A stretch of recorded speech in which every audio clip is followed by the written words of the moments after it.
Bonjour, je vais parler du 11e épisode de Arrow.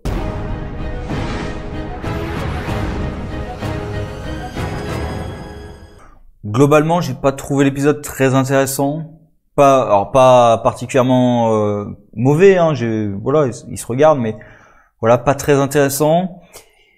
Il y a des points positifs, par exemple, la relation entre Emiko et Oliver, c'est conflictuel au départ, mais Oliver, voilà, il va pas rentrer dans le conflit. Et à la fin, ça se détend. Donc voilà, on reste pas dans le conflit trop longtemps. Ça me fait plutôt plaisir. Moi, j'ai vraiment peur que ça reste un conflit sur plusieurs épisodes et tout. Voilà, que ça soit vraiment pénible. Parce qu'Oliver, il est pour rien dans la situation. Alors, on peut comprendre émotionnellement la position d'Emiko, mais Oliver, il est pour rien. Et lui dire, la famille Queen détruit tout. Bon, c'est un peu dégueulasse quand même. Et tout l'épisode, c'est un peu Oliver qui doit prouver à Emiko et aussi à la population que voilà, il a changé, que c'est plus le même qu'avant, etc. De toute façon, c'est souvent ce que doit faire Oliver. Hein. De toute façon, il y a beaucoup de passages de toute façon où Oliver doit prouver qu'il est plus comme ce qu'il était avant. Bon, voilà, c'est une de plus. Alors, l'angle qui est abordé, par contre, était quand même intéressant, vu que là, pour le coup, je trouve que c'est un point légitime à aborder. C'est le fait qu'il a laissé dans l'ignorance et donc dans le doute un fils sur la mort de son père. Donc là, je trouve quand même il y a quelque chose d'assez légitime dans la colère du fils.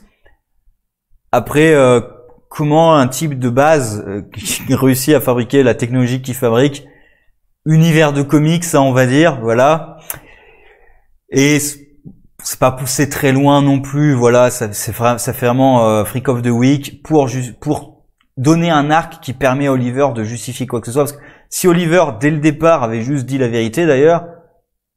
Est-ce que ça aurait prouvé aux autres que...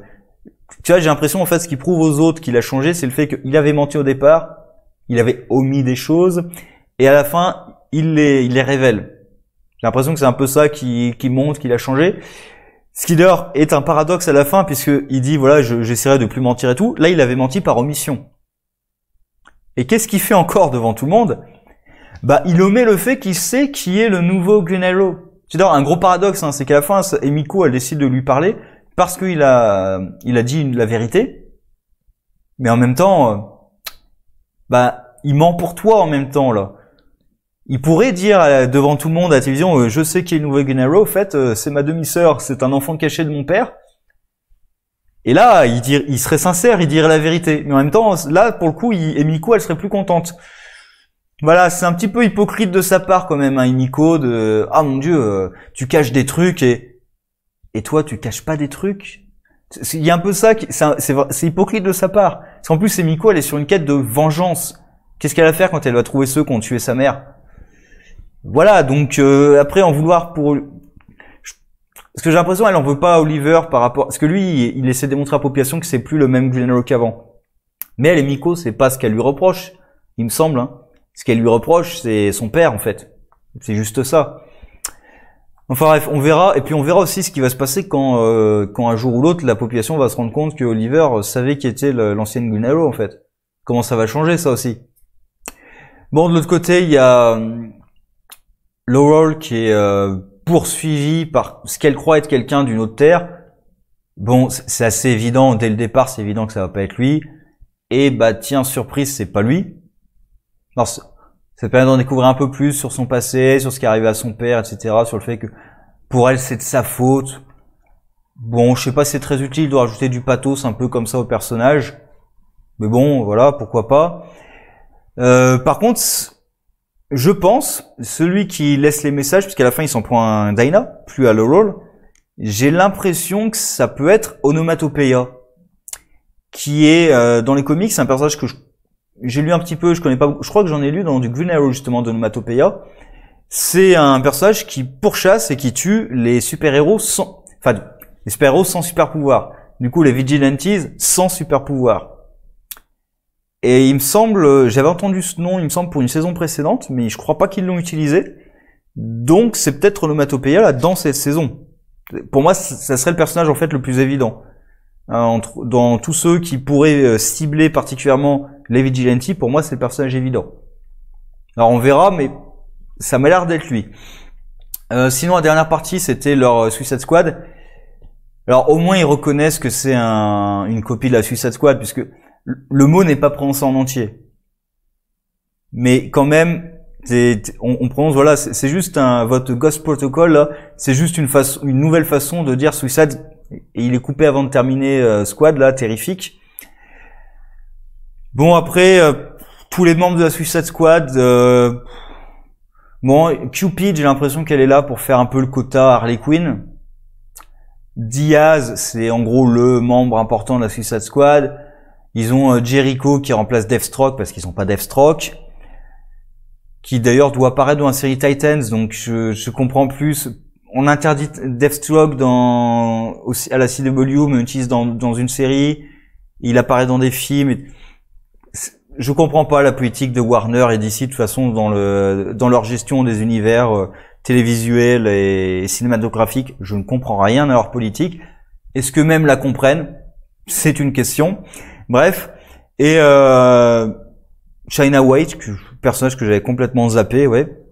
Est-ce que moi, personnage que j'aimerais voir, qui en plus est un personnage historique de la Suicide Squad, c'est Bronze Tiger. Mais en même temps, j'ai pas forcément envie de le voir en tant que criminel avec une bombe dans la tête. En même temps, ils pourraient l'utiliser dans la Suicide Squad autrement, parce que parfois, voilà, ils ont d'autres personnels dans la Suicide Squad que des types avec une bombe dans la tête. Bon, sinon, le plan de Curtis était juste évident, hein. Quand il leur dit face aux criminels, je vais éteindre vos bombes. En plus, juste avant, il réfléchissait à un moyen de pas le faire. Alors ça aussi, un truc, c'est qu'il n'a pas vraiment le courage de ses opinions. Parce que si vraiment il avait le courage de ses opinions, il démissionne. C'est le truc, en gros, c'est mon Dieu, c'est monstrueux de faire ça, mais je vais le faire parce qu'on menace mon emploi. Bah non. En plus, avec ses capacités, je pense que il peut très facilement rebondir dans n'importe quel milieu industriel, hein. Donc, voilà, il n'a pas vraiment le courage de ses opinions, c'est vraiment ça. Et du coup, quand il leur dit, je vais éteindre vos bombes, c'est évident que c'est un plan, quoi. Que c'est une machination. Alors au début, quand je les vois tuer des gars, je me suis dit, ouais, quand même, ça te gêne de sacrifier la vie de criminel. Par contre, sacrifier la vie de garde, ça te gêne pas. Et puis quand Diaz le tue lui, bon bah clairement, ça se passe dans sa tête, hein. Et heureusement, ils font pas durer la mascarade longtemps. C'est-à-dire, ils savent, voilà, les scénaristes savent qu'on n'y croit plus. Du moment où ils ont tué un des personnages comme ça, en fait, un des personnages de l'ancienne équipe comme ça, aussi vite, on sait tous que c'est faux, en fait.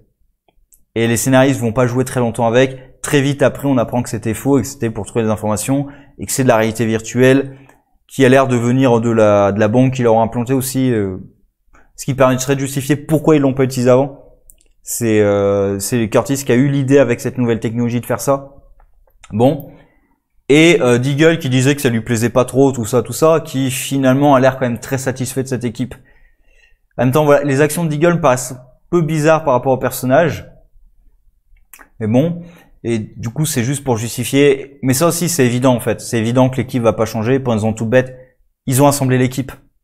S'il y avait eu que Diaz, on aurait pu peut-être croire qu'à la fin de l'épisode, ils allaient renoncer à l'équipe. Mais du moment où on nous a présenté tous les membres de l'équipe, bah on sait qu'elle va continuer, hein, c'est évident.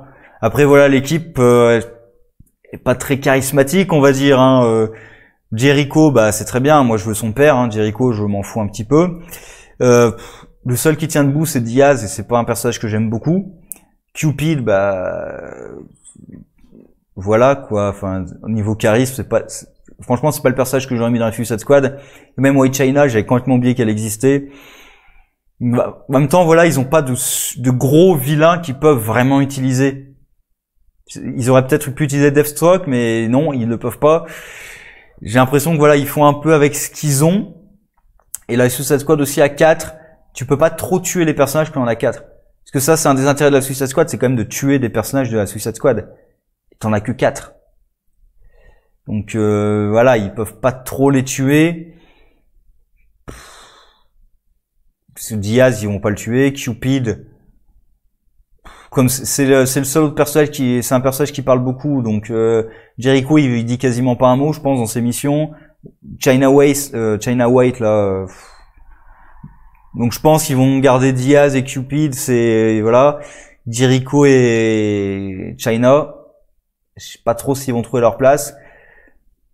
Bon, on verra, hein. En même temps, voilà, je suis pas ouf de cette Suicide Squad là. Enfin, le Ghost Protocol. Mais bon, au moins, ils sont honnêtes là-dessus.